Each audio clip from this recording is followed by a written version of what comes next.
Communicating with others is quite important and essential to have healthy interactions.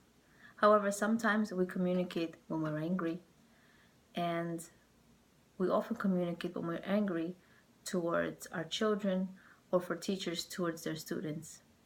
Today we will learn how to communicate and rebuke appropriately your students or your children.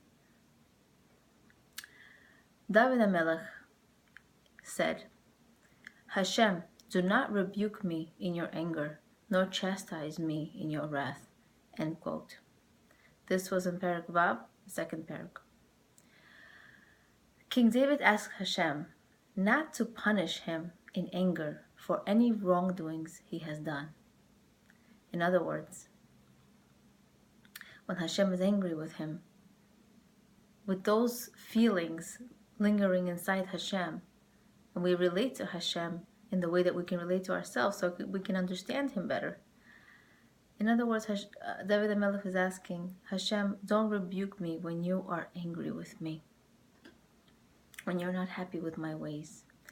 Now, in order to rebuke someone, there are two different ways you can rebuke someone. Even when someone needs to be rebuked, there's a major difference between rebuking from a place of anger and from a place of compassion and love. So let's see how it looks like to rebuke someone from a place of anger. The focus is on releasing your own frustrations.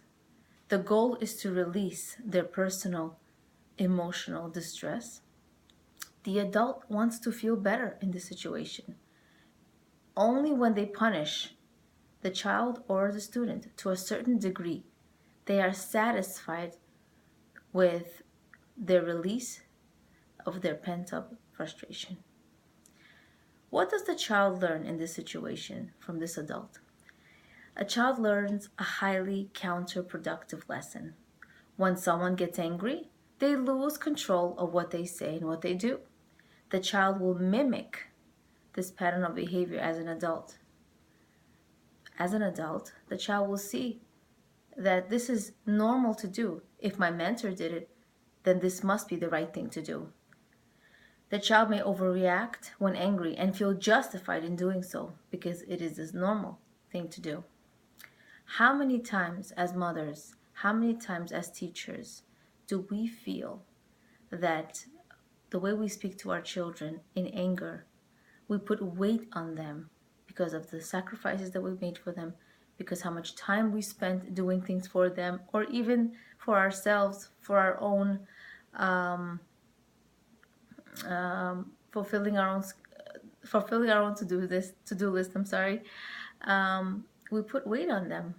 We tell them, I did so much, and you're not moving fast enough because obviously I need to get more things done. And we put more weight on them. Or they're not behaving, and we tell them how much we've been through today. It really won't register with them. But we put this emotional distress and we put this weight on their shoulders as though they are responsible for what we went through, and they're truly not. Rebuking from a place of compassion and love. The goal is to correct the child. And the goal is to correct the child knowing it's for the good of the child, for the welfare of the child. What is said is well thought out. What is done is weighed carefully. The parent or teacher wants the child to understand that he or she did something wrong. The adult wants to ensure that the child understands what they did and will not repeat the mistake again. When a child does something wrong, there is a need to correct them. We want to correct our children. We want to correct our students. It's a need to fix their behavior. The tone of voice that we communicate speaks louder than the actual words that we say. Can speak louder. Why? The tone of voice. If the student knows that you care about him, you care about her, they will do what you say because they know it's coming from a place of care and compassion. When a child senses that the consequence he must endure is purely for his good, he will accept it even though he may not like it. Later on, as they grow older, reflecting back, the child will acknowledge that the rebuke was fair and deserved. This is very important for us to review, to learn how to rebuke, how to criticize effectively in a positive, caring way. No one likes to be criticized or rebuked. However, there's an art of doing it because we have an obligation, a duty to teach and to educate and to correct our children, our students.